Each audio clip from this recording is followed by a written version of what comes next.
E-Classroom, sponsored by রাষ্ট্রীয় মাধ্যমিক শিক্ষা অভিযান, ত্রিপুরা রাজ্য মিশন। মাধ্যমিক স্তরের শিক্ষার গুণগত মানকে সুনিশ্চিত করার লক্ষ্যে রাষ্ট্রীয় মাধ্যমিক শিক্ষা অভিযান, ত্রিপুরা রাজ্য মিশন কর্মরত মাধ্যমিক স্তরের শিক্ষক ও বিদ্যালয় প্রধানদের প্রশিক্ষণ, বিজ্ঞান শিক্ষণ সামগ্রী প্রদান, ছাত্রীদের আত্মরক্ষামূলক প্রশিক্ষণ, মেধায় পিছিয়ে পড়া ছাত্রছাত্রীদের বিশেষ শিক্ষাদান, প্রতিবন্ধীদের জন্য অনুদান, রাজ্যে কলা উৎসব আয়োজন সহ অন্যান্য কর্মসূচি রূপায়ণ করছে। জানেন কি, বিদ্যালয় ছুট সারা দেশের একটি জ্বলন্ত সমস্যা। এই সমস্যা সমাধানে রাষ্ট্রীয় মাধ্যমিক শিক্ষা অভিযানের উদ্যোগে আগামী 1 জানুয়ারি থেকে সপ্তাহব্যাপী বিদ্যালয় ফিরে চলো কর্মসূচি গ্রহণ করা হয়েছে। 14 থেকে 16 বছর বয়সী সমস্ত ছেলে মেয়েদের মাধ্যমিক শিক্ষা সম্পূর্ণ করার জন্য আপনারা সবাই এগিয়ে আসুন। মাঝপথে যারা লেখাপড়া ছেড়ে দিয়েছো বন্ধুরা, তোমরা বিদ্যালয়ে আবার ফিরে এসো। রাষ্ট্রীয় মাধ্যমিক শিক্ষা অভিযান।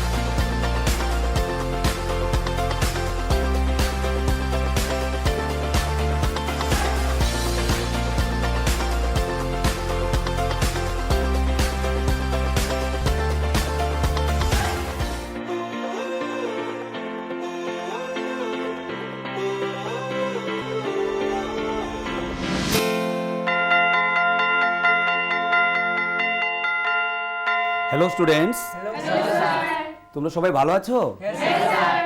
আচ্ছা, আমি তোমাদের গতদিনের ক্লাসে রাসায়নিক বন্ধন ভালো করে বুঝিয়েছিলাম। তো আজকে আমরা চলো কার্বন এবং তার যৌগ নিয়ে আলোচনা করব। ঠিক আছে? দেখো, কার্বন একটা বিশেষ গুরুত্বপূর্ণ একটি মৌল এবং কার্বন যৌগগুলি আমরা প্রতিদিন আমাদের দৈনন্দিন জীবনে আমরা বিভিন্ন কাজে ব্যবহার করি। দেখো, অসংখ্য কার্বন যৌগ আছে, আমরা জ্বালানি হিসেবে ব্যবহার করি। আমরা যখন অসুস্থ হয় তখন বিভিন্ন ঔষধ হিসেবে কার্বন যৌগ আমরা ব্যবহার করি। ঠিক তেমনি আমাদের যে কাপড় চোপড় পরি, সেই ক্ষেত্রে কটন যে কাপড় বলি, সেটা কিন্তু কার্বন গঠিত যৌগের উদাহরণ। এমন অসংখ্য উদাহরণ আমি বলে শেষ করতে পারবো না, আমরা প্রতিদিন ব্যবহার করি। তো আজকে আমরা এই কার্বন যৌগ নিয়েই আমরা আলোচনা করব। দেখো, কার্বন এটা বিশেষ গুরুত্বপূর্ণ মৌল। কার্বন পরমাণু পর্যায় সারণী গ্রুপ 14-এ অবস্থিত। তোমরা আগেই পড়েছো কার্বনের ইলেকট্রন বিন্যাস। কার্বন পরমাণুর প্রথম কক্ষে আছে 2টি ইলেকট্রন, দ্বিতীয় কক্ষে আছে 4টি ইলেকট্রন, অর্থাৎ সর্ববহিস্থ কক্ষে 4টি ইলেকট্রন আছে। অনায়াসে তোমরা জানো কার্বনের তাহলে যোজ্যতা হবে, বলো কত হবে যোজ্যতা? ঠিক আছে, বলে না। কার্বনের যোজ্যতা হবে 4। ভেরি গুড, সেটা তো আমি অলরেডি পড়িয়েছি আগে। তো কার্বনের এই যে চতুর্যোজ্যতা, অর্থাৎ 4টি সমযোজী বন্ধন তৈরি করে, সেটা আমরা বিভিন্ন উপায়ে দেখাতে পারি। কার্বন তার চতুর্যোজ্যতা আরও 4টি একযোজী পরমাণুর সাথে এইভাবে একযোজী বন্ধন 4টি করতে পারবে, 4টি ইলেকট্রন দিয়ে 4টি একযোজী বন্ধন করবে। অথবা এইভাবে করতে পারে, একটা দ্বিযোজী পরমাণুর সাথে দ্বিবন্ধন করবে আর একযোজী পরমাণু দুজনের সাথে করবে। এভাবেও তার চতুর্যোজ্যতা সম্পৃক্ত করে। অথবা কার্বন একটা ত্রিযোজী পরমাণুর সাথে 3টি সমযোজী বন্ধন করবে, ত্রিযোজী বন্ধন, ত্রিবন্ধন, আর একটা একযোজী পরমাণুর সাথে এক বন্ধন করবে। এই বিভিন্ন উপায়ে কার্বনের চতুর্যোজ্যতাগুলো পরিতৃপ্ত হয়, এগুলো জানি। তো জৈব যৌগ যে বলছি আমরা, কার্বন গঠিত যৌগ, প্রধান মৌল কিন্তু আমরা জানি কার্বন। কার্বনের সাথে যদি শুধু হাইড্রোজেন যুক্ত হয়, সেই জৈব যৌগকে আমরা বলছি হাইড্রোকার্বনস। ঠিক আছে, আমরা হাইড্রোকার্বনস নিয়ে আজকে আলোচনা করব। স্যার, আমার একটা কোয়েশ্চেন আছে। হ্যাঁ, বলো। স্যার, সমস্ত জৈব যৌগ কি শুধু কার্বন এবং হাইড্রোজেন দিয়েই গঠিত, নাকি অন্য কোনো মৌল আছে? খুব সুন্দর প্রশ্ন। আমি বলেছি হাইড্রোকার্বনগুলিতে শুধু কার্বন এবং হাইড্রোজেন থাকে, কিন্তু অন্যান্য জৈব যৌগে কার্বন হাইড্রোজেনের সাথে অক্সিজেন, নাইট্রোজেন, হ্যালোজেন, সালফার এসব থাকতে পারে। তো আমাদের আজকে আলোচ্য বিষয় শুধু হাইড্রোকার্বনস, ঠিক আছে? শুধু হাইড্রোকার্বনস নিয়ে আমরা আলোচনা করব।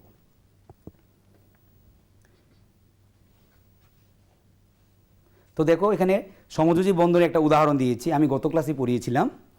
দেখো দুটি ফ্লোরিন পরমাণু সমযোজী বন্ধনের মাধ্যমে একটা সুস্থিত ফ্লোরিন অণু তৈরি করছে, কারণ ফ্লোরিন দুটি অধাতব পরমাণু।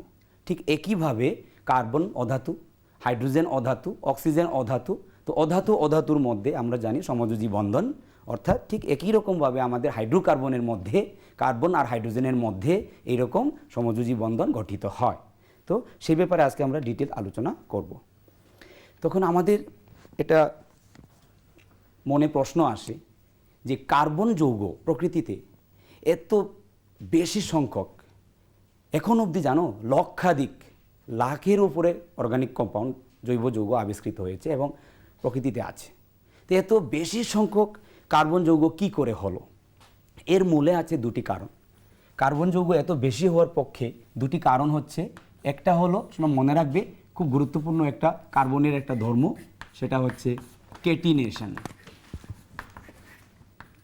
কেটিনেশন, কার্বনের একটা কেটিনেশন ধর্ম, যে ধর্মের ফলে কার্বন গঠিত যৌগগুলি এত বেশি সংখ্যক পাওয়া গেছে। তোমরা কি জানো কেটিনেশন কাকে বলে? কোনো আইডিয়া আছে? বলবে? বলো। যে বিশেষ ধর্মের জন্য কার্বন পরমাণুগুলি নিজেদের মধ্যে সমযোজী এক বন্ধন, দ্বিবন্ধন অথবা ত্রিবন্ধনের দ্বারা কার্বন শৃঙ্খল গঠন করে, তাকে কার্বন কেটিনেশন বলা হয়। ভেরি গুড, সেটা দেখো খুব সুন্দর বলেছে যে কেটিনেশন হচ্ছে কার্বন পরমাণু। দেখো আমি এখানে এই তোমাদের স্লাইডের মধ্যে আছে, দেখো কার্বন পরমাণু, অসংখ্য পরমাণু পরস্পর নিজেদের মধ্যে একযোজী বন্ধন করেছে, দ্বিযোজী বন্ধন করেছে, দেখো তোমরা। এবং এর ফলে কি হচ্ছে, কার্বনের একটা দীর্ঘতম শৃঙ্খল করেছে। আবার দেখো এই পার্শ্ব শৃঙ্খলও কিন্তু আছে এখানে, দীর্ঘতম শৃঙ্খলের মধ্যে নিচের দিকে পার্শ্ব শৃঙ্খল আছে, আবার সাইডে দিকে একটা বৃত্তাকার শৃঙ্খল আছে বলয়ে। তো কার্বনের এই যে বিশেষ ধর্ম, কার্বন পরমাণুগুলি পরস্পর একযোজী বন্ধন, দ্বিযোজী বন্ধন, ত্রিযোজী বন্ধনের মাধ্যমে অসংখ্য কার্বন যুক্ত হয়। অন্য কোনো পরমাণু এরকম এত বিশাল পরিমাণে যুক্ত হতে পারে না। তো এই বিশেষ একটা ধর্মের জন্যই জৈব যৌগ কিন্তু লক্ষাধিক ছাড়িয়ে গেছে, যার ফলে এটা আলাদাভাবে আমরা জৈব রসায়ন পড়তে হয়, ঠিক আছে? তো এই যে কেটিনেশন ধর্ম একটা বিশেষ ধর্ম, কার ধর্ম? কার্বনের ধর্ম। আর আরেকটা আছে কার্বনের চতুর্যুজ্যতা। তোমরা এটা লিখে রাখো, খুব গুরুত্বপূর্ণ।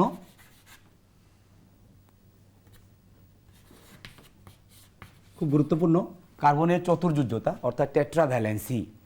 এই দুটি কারণ মনে রাখবে, কার্বনের কেটিনেশন প্রপার্টি আর একটা হচ্ছে টেট্রাভ্যালেন্সি। কেটিনেশন ধর্ম এবং চতুর্যুজ্যতা, আমি ইংলিশ টার্মটা বলে দিলাম কারণ তোমাদের লাগবে পরবর্তীতে, ঠিক আছে? তো কেটিনেশন ধর্ম এবং কার্বনের চতুর্যুজ্যতার জন্যই কার্বন যৌগগুলো এত বেশি পাওয়া গেছে, ঠিক আছে? তো দেখো কোন ধর্মের জন্য কার্বন পরমাণু নিজেদের মধ্যে দীর্ঘ শৃঙ্খল তৈরি করে? আমি একটু আগে বলেছি কেটিনেশন বা শৃঙ্খলায়ন ধর্মের জন্য এত বেশি সংখ্যক হয়েছে, ঠিক আছে? তো আমরা এখন চলে যাই আমাদের আলোচ্য বিষয় হাইড্রোকার্বন সম্পর্কে। কার্বন নিজেদের মধ্যে পরস্পর যুক্ত হয়ে বিভিন্ন জৈব যৌগ করে, এবং সেখানে যদি কার্বন আর হাইড্রোজেন যদি শুধুমাত্র বন্ধনে থাকে, সেই সমস্ত কার্বন গঠিত যৌগকে আমরা হাইড্রোকার্বনস বলি। তো আমাদের আলোচ্য বিষয় হচ্ছে হাইড্রোকার্বনস।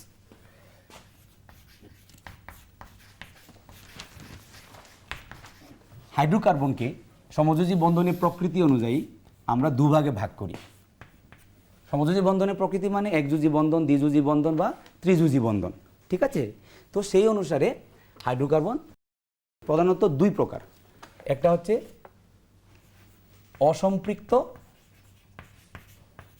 অসম্পৃক্ত হাইড্রোকার্বন, আর একটা হচ্ছে সম্পৃক্ত হাইড্রোকার্বন।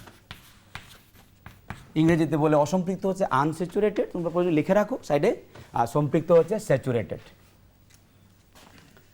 সম্পৃক্ত হচ্ছে কার্বনের যে কেটিনেশন ধর্ম, কার্বন যে পরস্পর যুক্ত হয় সেটা যদি শুধু সমযোজী এক বন্ধনের মাধ্যমে যদি যুক্ত থাকে, যতগুলো কার্বন থাকবে তোমার অণুতে সবকটি কার্বন পরমাণু যদি একযোজী বন্ধনের দ্বারা যুক্ত হয়, সেই সমস্ত হাইড্রোকার্বনকে আমরা বলছি সম্পৃক্ত অর্থাৎ স্যাচুরেটেড।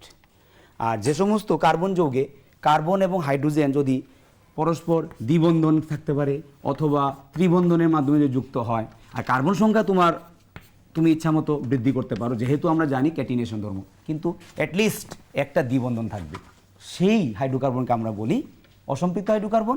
আবার ত্রিবন্ধন একটা থাকবে, বাকিগুলো কিন্তু এক বন্ধন থাকবে। এই ধরনের হাইড্রোকার্বনকে আমরা একত্রে বলছি অসম্পৃক্ত হাইড্রোকার্বন, আনস্যাচুরেটেড হাইড্রোকার্বনস। ঠিক আছে, তো বুঝেছো? Very good. তো আমরা এই যে সম্পৃক্ত হাইড্রোকার্বন, ঠিক আছে, সম্পৃক্ত হাইড্রোকার্বনকে আরেকটা নাম দিয়েছি, তার নাম হচ্ছে অ্যালকেন। সম্পৃক্ত হাইড্রোকার্বনের একটা উদাহরণ, একটা সম্পৃক্ত হাইড্রোকার্বনের একটা কেস, একটা এক্সাম্পল হচ্ছে অ্যালকেন। ঠিক আছে, অ্যালকেন। তো মনে রাখবে এই যে এন, ইংরেজিতে বলছে অ্যালকেন, এন, এন থাকলেই বুঝবে সেই ক্ষেত্রে কার্বন কার্বনের মধ্যে একযোজি বন্ধন থাকবে। এটা মনে রাখার টেকনিক। এন থাকলেই বুঝবে এটা কার্বন কার্বন একযোজি বন্ধন, সব কার্বন বন্ধন এক বন্ধন হবে। ঠিক আছে। আর অসম্পৃক্ত হাইড্রোকার্বন, এর মধ্যে আমি এদিকে দিয়ে দিচ্ছি, অসম্পৃক্ত হাইড্রোকার্বন দুই প্রকার। ঠিক আছে, অসম্পৃক্ত হাইড্রোকার্বন দুই প্রকার, তুমি দেখতে পাচ্ছ, একটা হচ্ছে অ্যালকিন আর একটা হচ্ছে অ্যালকাইন।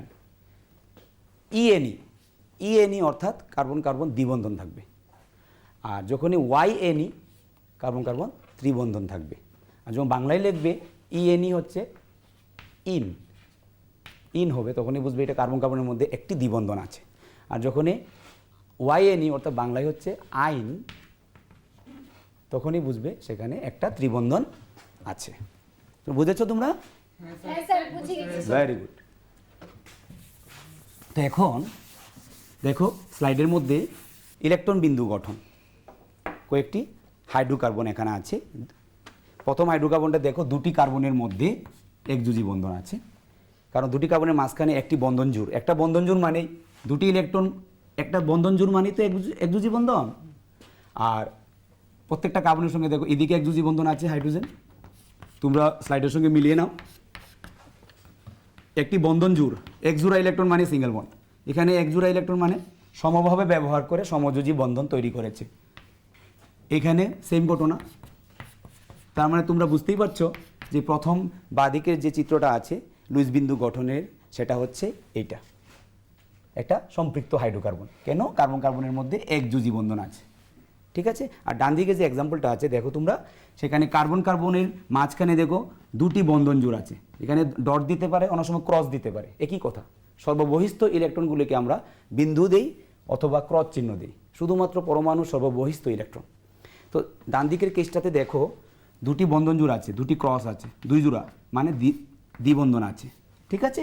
আর তার সাথে এখানে একযোজি বন্ধন হাইড্রোজেন, একযোজি হাইড্রোজেন।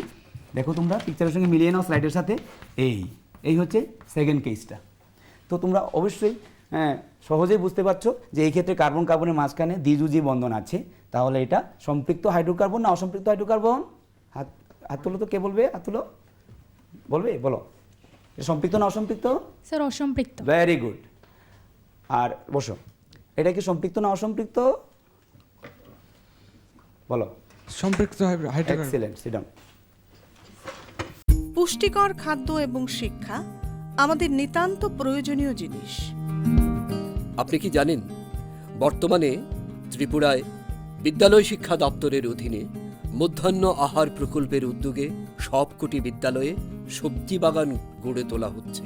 ছাত্রছাত্রীদের পুষ্টিকর খাদ্য প্রদান করার লক্ষ্যে সেই বাগানে উৎপাদিত সার এবং কীটনাশকবিহীন সবজি প্রথম থেকে অষ্টম শ্রেণীর শিক্ষার্থীদের মিড ডে মিলে ব্যবহার করা হয়। চলুন শিক্ষার্থীদের স্বাস্থ্যকর এবং নির্ভেজাল খাদ্য প্রদান ও সুস্থ সমাজ গড়ার লক্ষ্যে আমরা সবাই এগিয়ে আসি এবং প্রত্যেকটি বিদ্যালয়ে সবজি বাগান গড়ে তুলতে বিদ্যালয় কর্তৃপক্ষকে সাহায্য করি।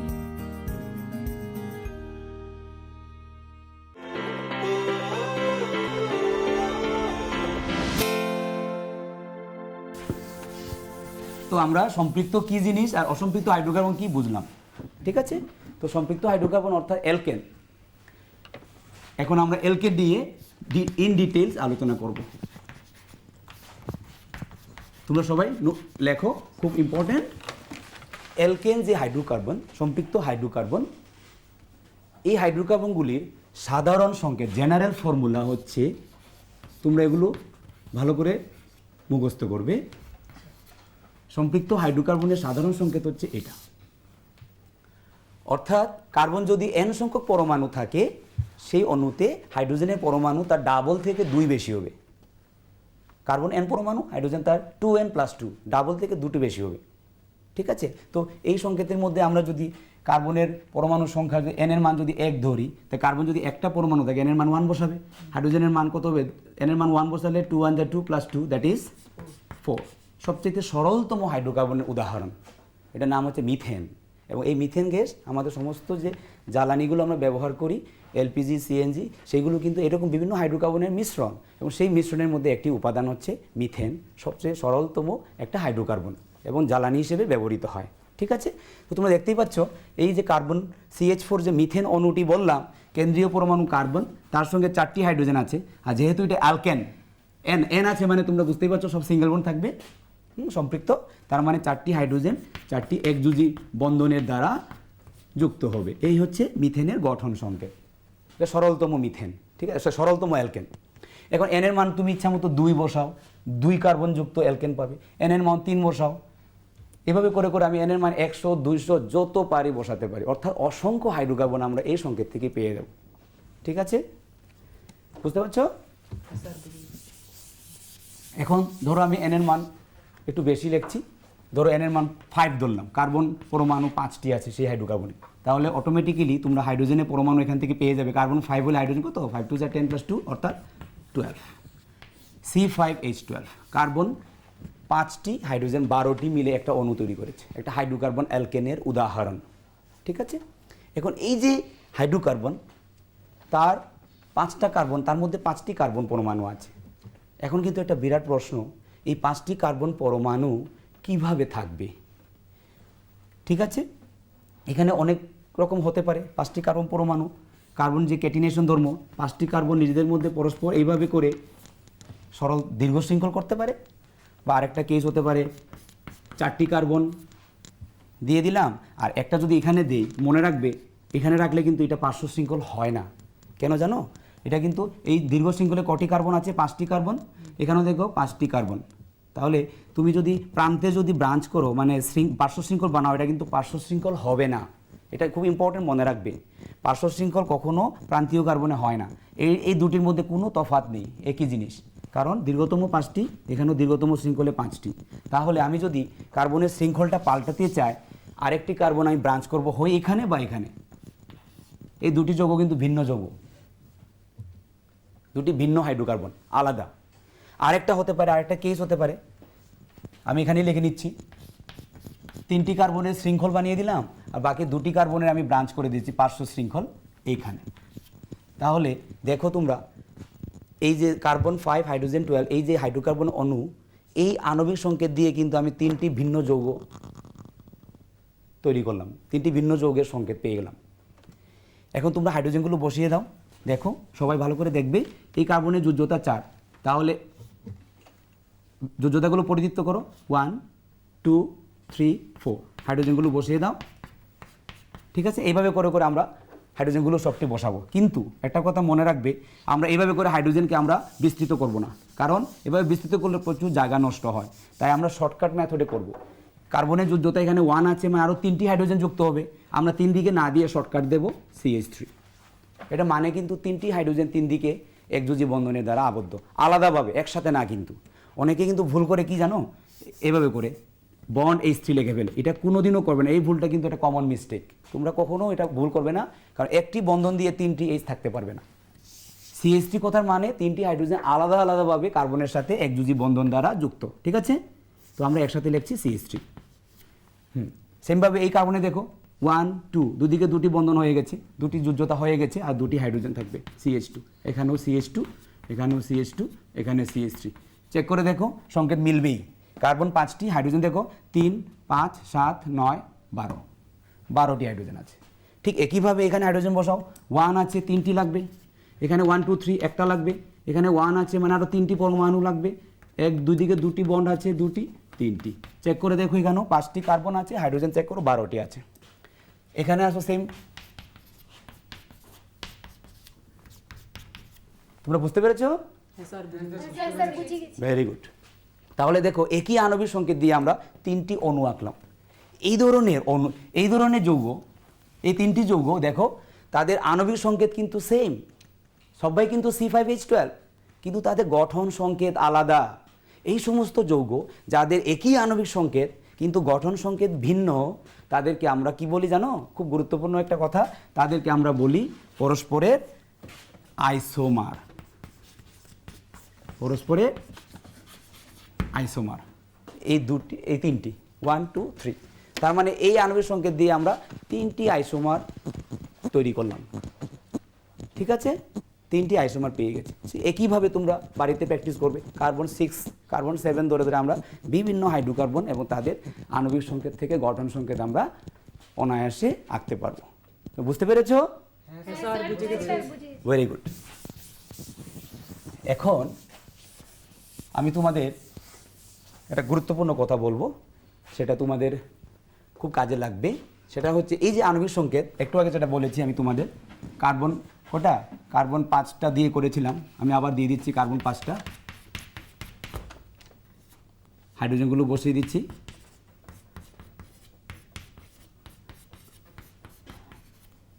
একটি আইসোমার, এই যে C5H12, এই হাইড্রোকার্বনের একটি আইসোমার, এরকম 3টি আইসোমার পেয়েছিলাম।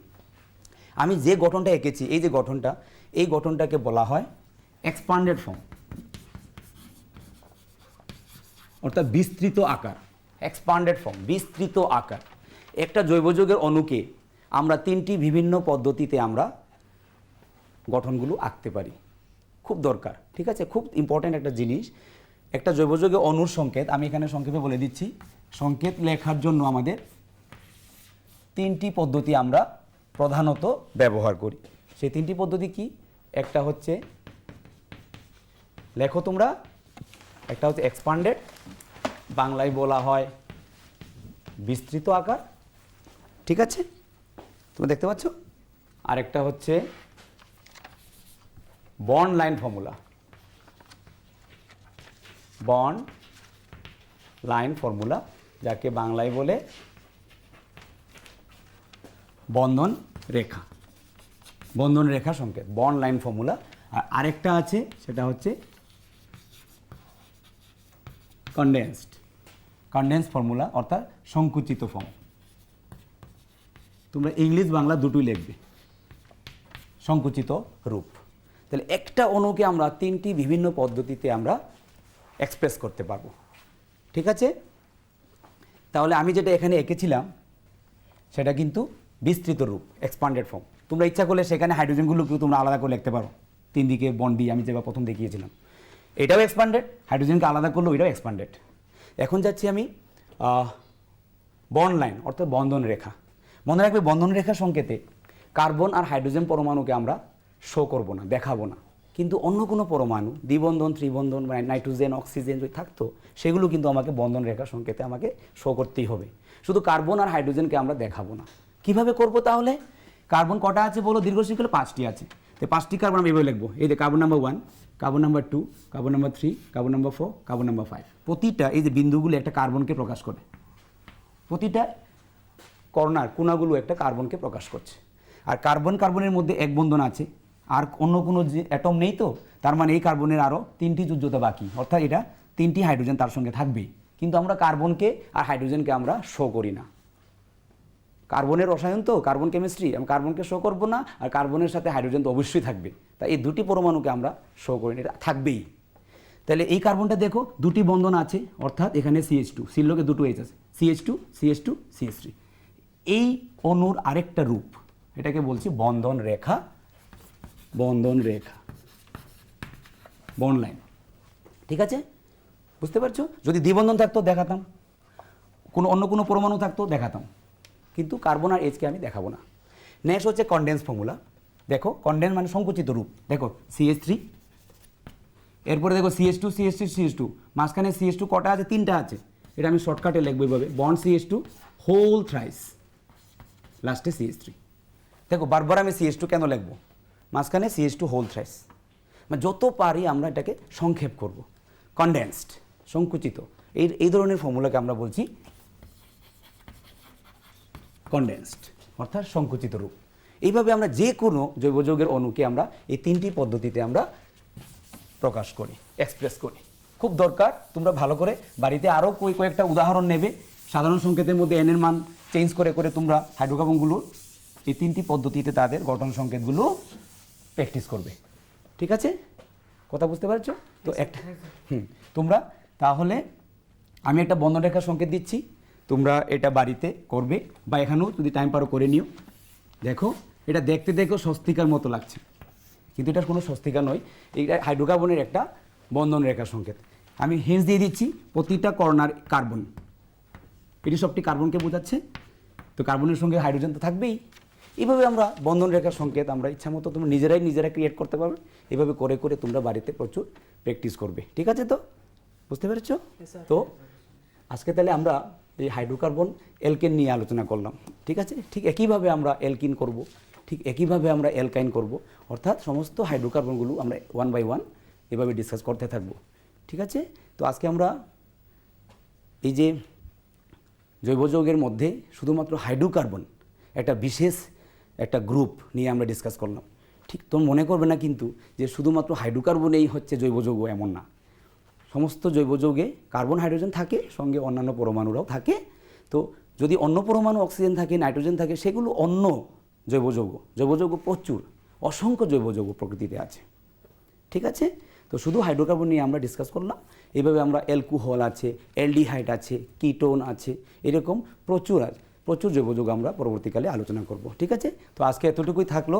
আমি পরবর্তীকালে অ্যালকাইন নিয়ে আলোচনা করব। Thank you.